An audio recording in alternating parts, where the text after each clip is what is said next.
Turiu lapą, kurio pavadinimas yra sausis, jame yra tokia lentelė. Dabar norėčiau, kad tokia pat lentelė atsirastų ir kitam lape, pavyzdžiui, lape antram.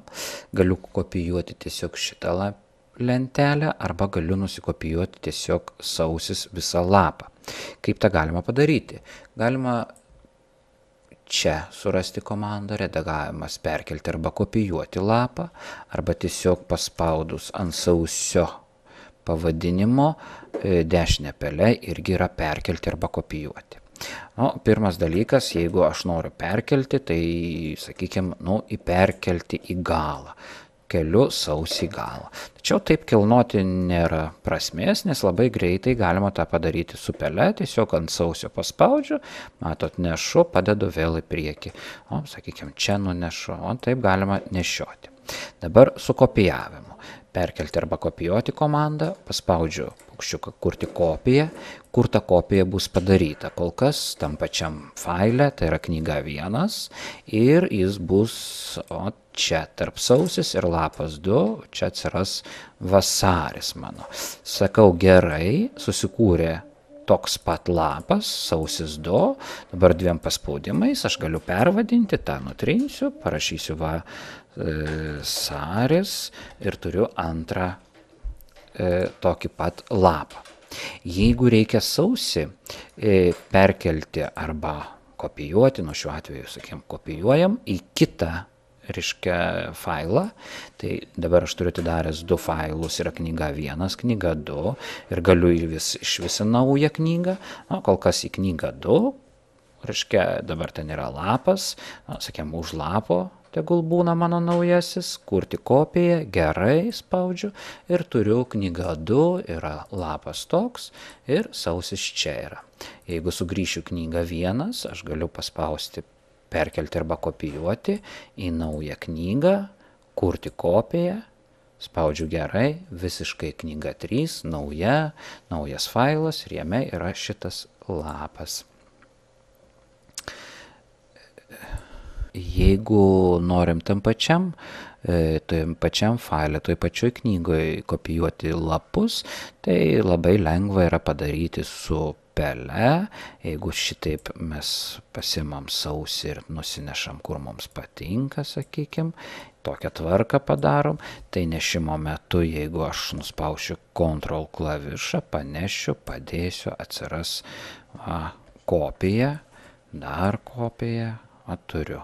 Jeigu man reikia kelis lapus pernešti arba kopijuoti, tiesiog žymėmės irgi su Ctrl, paspaudžiu dabar Ctrl, turiu pasižymėjęs 3 lapus, vasaris, sausis 3, pasimau šito sausio, su Ctrl, sakykime, vėl kopiją darau, paspaudžiu čia ir turiu daugiau kopijų. Turiu. Galima pažymėti visus lapus, tiesiog šitaip ir visi lapai pažymėti, tada aš galėsiu visus lapus kopijuoti ar kažkur perkelti į kitą failą ir panašiai.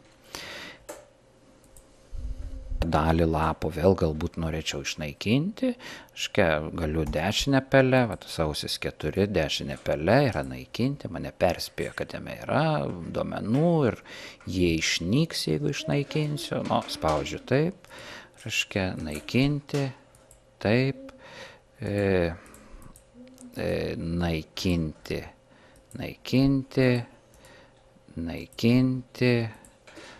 ir taip aš galiu, sakykime, naikinti,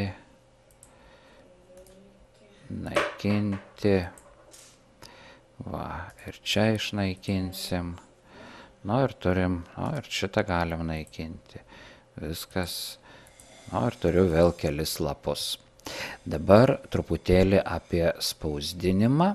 Aš turiu tokią lentelę, čia kažkur parašyta čia, dar apačioj turiu kažką parašęs ir išeinu pasižiūrėti, kaip bus įspausdinta. Šičia yra toks mastelis, rodo 100% arba visą lapą, čia mastelis, kitas, aš turiu reiškia iš vis 3 lapus, yra 3 lapai parašyta yra. Jeigu paspausčiau spausdinti ir spausdintų, galiu truputėlį ir čia taip galiu pasivažinėti, galiu paraštės patvarkyti, reiškia, tai yra kairės paraštė, yra dešinės paraštė, yra viršutinė paraštė, tarp viršutinės paraštės ir ten, kur jau bus mano duomenys, ta juosta vadinama viršutiniu kolontitulu, va šičia yra apatinis kolontitulas. Kolontitulas lygiai taip pat yra kaip ir Word'e, kiekvienam lape kartosis. Galiu pasižiūrėti dar, sakykime, ir puslapio lūžio peržiūrą.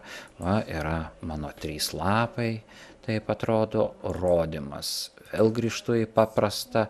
Šiaip matosi dabar tokie punktyrai, kur rodo, kur mano lapas, jau reiškia tas popierinis prasideda, baigėsi, kur šone dar yra lapas. Dabar, jeigu vėl sugrįžčiau į peržiūrą, galiu nueiti į sąranką ir pasitvarkyti, kaip stovės lapas, stačiai ar gulsčiai. Galiu spausdinti sumažintai, kad, sakykime, tilptų į kelis lapus, ne į 3, o kokius 2 lapus. Kaip matot, reiškia, šiuo atveju jau dabar turiu tik 1 lapą, reiškia, ir tas yra vėl sąranka. Galiu nustatyti, kad būtų talpintų į 1 lapą pagal plotį ir, sakykime, 2 pagal aukštį. Nu ir kiek vis tiek į 1 lapą jau kai mažino, truputėlį paimkim ir padarykim, kad būtų tokie. Šitą ABC paimsiu, panešiu žemyn kažkur ir dabar pabandykim pasižiūrėti. Va, yra iš vis 2 lapai, taip kaip ir prašiau, reiškia 1 lapas yra pagal plotį ir 2 lapai pagal aukštį. Ir sąranka yra taip, 1 lapas pagal plotį, 2 lapai pagal aukštį. Sugrįžkim vėl prie 100%, tai yra kiek yra, tiek ir gerai bus. Dabar A4 lapas, galima pasirinkti, kokį čia turit. Reiškia, toliau čia spausdinimo kokybė ir taip toliau. Paraštės mes paprastai, reiškia, čia yra paraštės nustatytos, reiškia, čia paprastai nustatom jau rankom, reiškia, svarbu yra viršutinysis ir apatinysis kolontitulai. Ką mes rašysim? Galim parašyti, reiškia, ir failo pavadinimą, ir puslapio numerius ir panašiai, reiškia, tas pats yra ir apatiniam kolontitule, tačiau geriausia daryti rankomis, tai yra dar kartą pasirinktinis ir iškart kolontitulas yra sudalintas į 3 dalis, kairė, centrinė ir dešinė sekcija.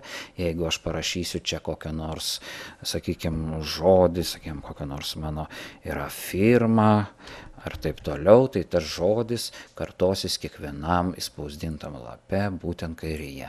Jeigu aš jį pažymėsiu, paspausiu A raidytę, galėsiu jį paformatuoti, pavyzdžiui, pareiškiantasis, ten net nežinau, ką čia dar padaryti, reiškia kažkoks tai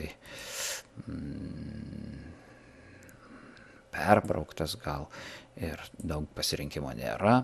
Dabar centrinė sekcija, tai būtų galbūt